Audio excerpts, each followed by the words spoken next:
Betrayal in a relationship is rarely just a single act, it is a culmination of choices, silences, desires, and rationalizations that grow over time until the person committing it convinces themselves that what they are doing is somehow justified, even when it is deeply cruel. In the story of the millionaire husband who leaves his 8-month pregnant wife at a remote gas station to drive off to a resort, betrayal becomes almost theatrical in its brutality because it is not only an act of abandonment but also a deliberate dismissal of human dignity. To truly understand the depth of this betrayal, one must look at the layers beneath it: the greed that motivates him, the emotional detachment that allows him to act with such coldness, and the symbolic meaning of choosing wealth, pleasure, and image over loyalty, care, and life itself. The man at the center of this betrayal is not simply a husband but a wealthy figure whose identity has long been shaped by his fortune and social standing. His wealth has not only insulated him from the consequences of many of his decisions but has also distorted his perception of love and responsibility. For years he has grown accustomed to the idea that money can buy comfort, forgiveness, and escape from accountability. In his world, problems are not confronted through dialogue or sacrifice but are instead hidden under layers of luxury, expensive distractions, or outsourced to others who clean up after him. Thus, when his wife becomes pregnant, instead of embracing the shared responsibility and intimacy that comes with bringing a child into the world, he begins to see it as a burden that interrupts his carefully curated lifestyle of indulgence. The pregnancy is not, in his eyes, a beautiful bond, but rather an anchor tying him down to duties he never wanted to embrace. His betrayal begins long before the gas station. It begins in subtle ways, in the way he withdraws emotionally when his wife speaks about baby clothes or doctor visits, in the way his eyes glaze over when she tries to share her fears about motherhood, in the way he starts spending more time at business meetings that suspiciously extend into late-night gatherings at high-end clubs or resorts. His silence becomes louder than words, signaling his disengagement from her life and the child growing inside her. Greed whispers to him in these moments, telling him that life is too short to be tied down, that there are pleasures to be had, and that his wealth entitles him to a life free from inconvenience. By the time he makes the decision to leave her at a remote gas station, he has already rehearsed his betrayal in his mind 100 times. He has convinced himself that she will survive, that she will manage somehow, and that his departure will not be the end of her but rather a new beginning for himself. Greed has reshaped his conscience to such an extent that the thought of abandoning a heavily pregnant woman, his own wife, the mother of his unborn child, does not strike him as monstrous but as necessary. The gas station becomes a symbolic place for this betrayal, a desolate stop in the middle of nowhere, far from the glittering resorts he craves, a place where she is stripped of his wealth, his protection, and his name, left with nothing but her vulnerability. It is almost as though he chooses such a place intentionally, to erase her from his narrative, to reduce her presence to something disposable, like an item discarded during a road trip when it no longer serves a purpose. What makes the betrayal even more chilling is the way he cloaks it in self-serving justifications. He tells himself that she will be fine because she can always call someone for help, that she has family, that she is strong enough to endure without him. In reality, these are lies he feeds himself to silence the guilt that tries to claw its way into his heart.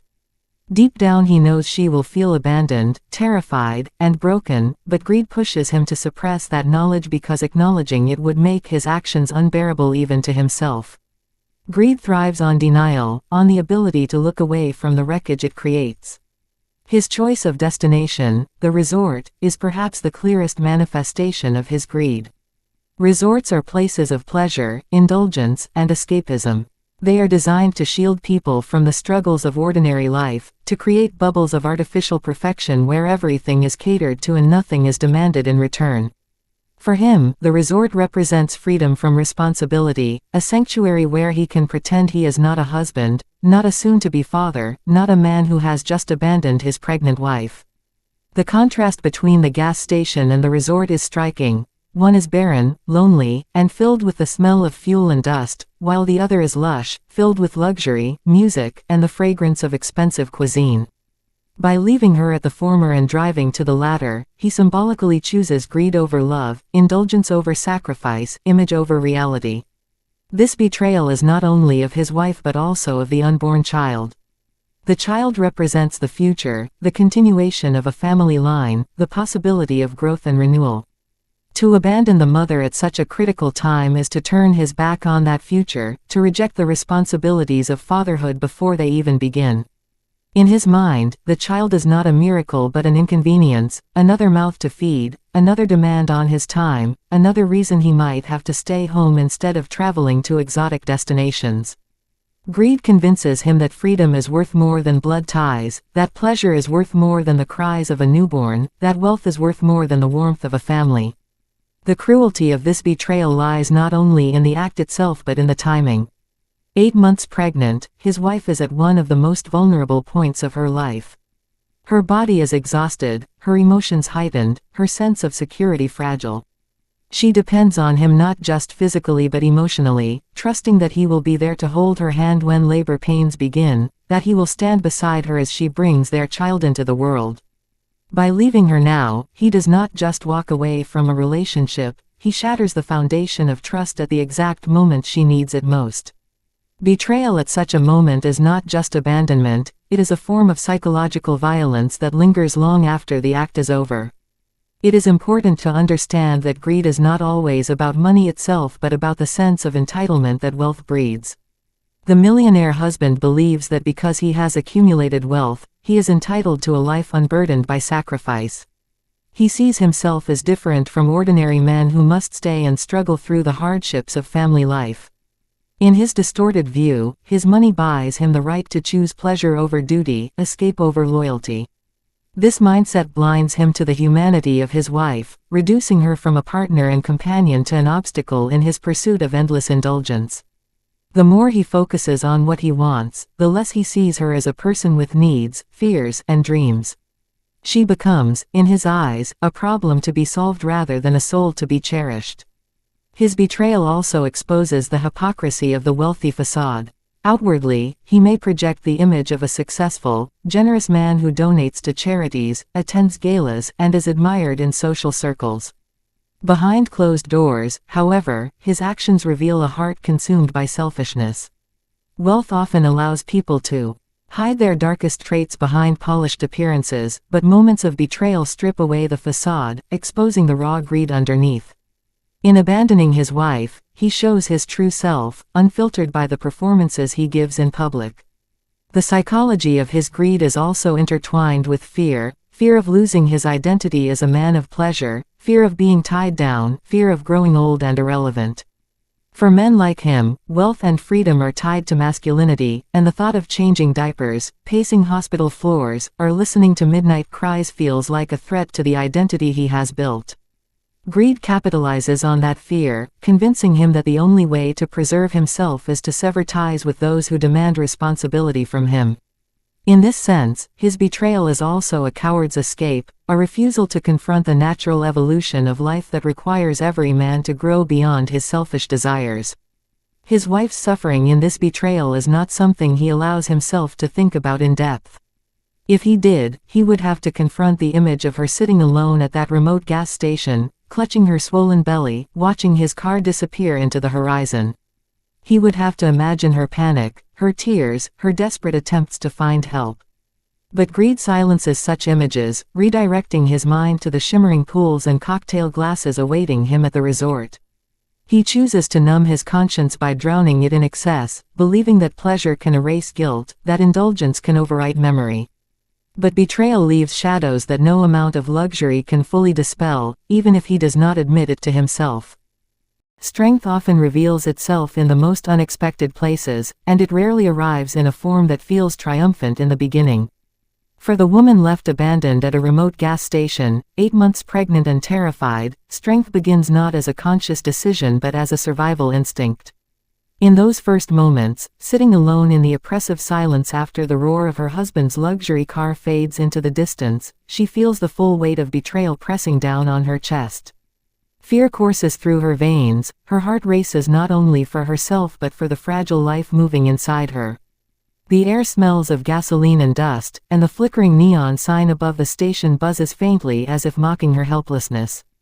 It is in this place of despair that the first seed of strength begins to take root, a strength born from necessity, because she has no other choice but to keep moving forward. At first her thoughts are chaotic.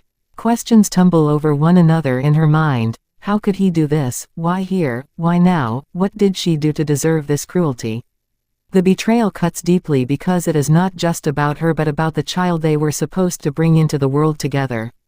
But the more she lets herself sit in that despair, the more another voice emerges inside her, quieter but steadier. It tells her that her husband may have abandoned her, but her child still needs her. That singular truth becomes her anchor. She cannot collapse, not now, not with her belly heavy and her baby shifting restlessly as if sensing the turmoil outside. Her body, swollen with life, becomes both burden and strength. It reminds her that she carries within her not just pain but possibility, not just betrayal but the continuation of something he cannot take away from her. Her first act of redemption is small, almost invisible. She wipes her tears, steadies her breath, and asks for help. The gas station attendant, an older man with tired eyes who has probably seen countless weary travelers pass by, notices her distress. Unlike her wealthy husband, who could look at her and see only inconvenience, this stranger recognizes her humanity. He offers her water, a seat in the small office behind the counter, and even calls a cab from the nearest town. This simple act of kindness becomes monumental in her journey, a reminder that even in the depths of abandonment, the world still contains people capable of compassion. Redemption does not begin with dramatic victories but with the acknowledgement that cruelty does not define everyone she will encounter. In the days and weeks that follow, she begins to reconstruct her life piece by piece. At first, the absence of her husband feels like a hole that can never be filled.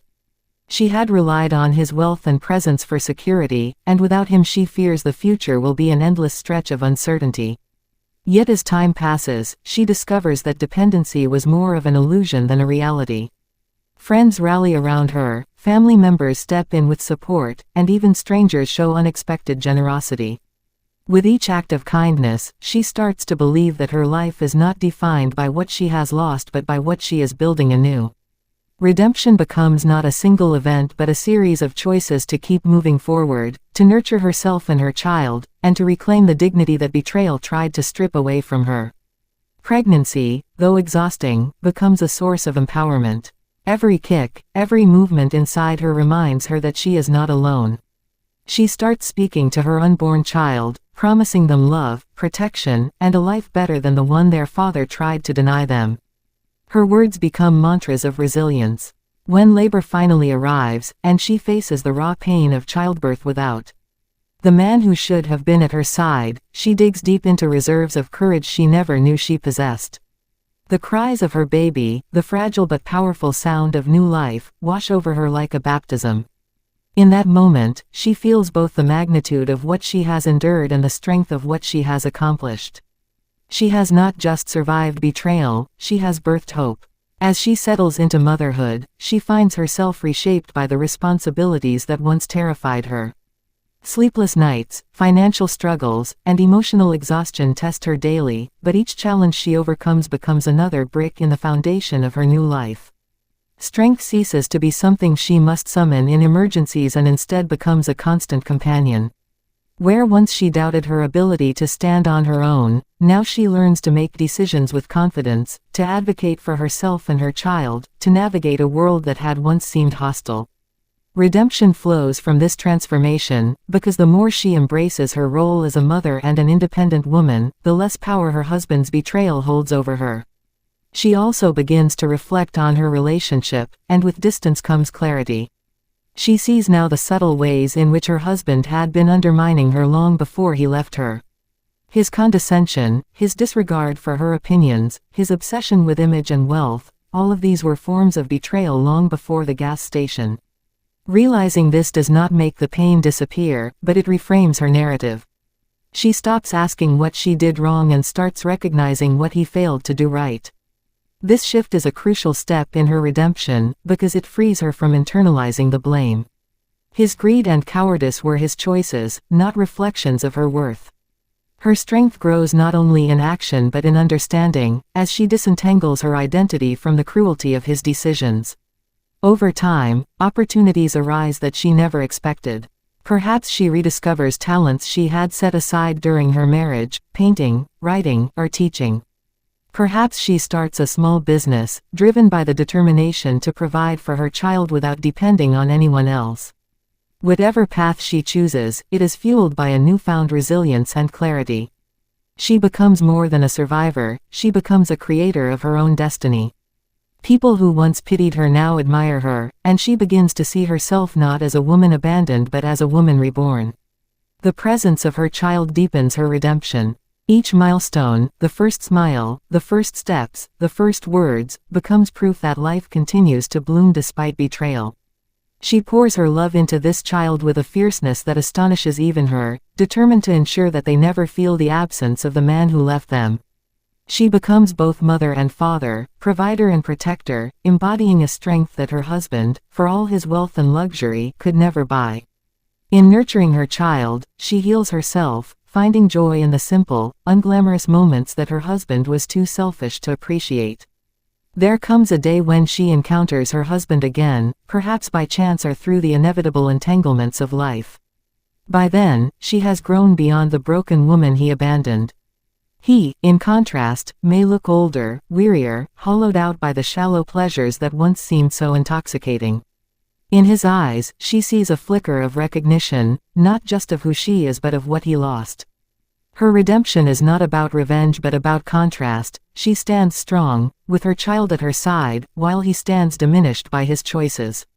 She does not need to shout or curse or demand apologies, because her very existence, her survival and thriving, is the most powerful testimony to her strength.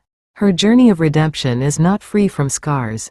The memory of that night at the gas station will always linger, the sting of abandonment never fully erased.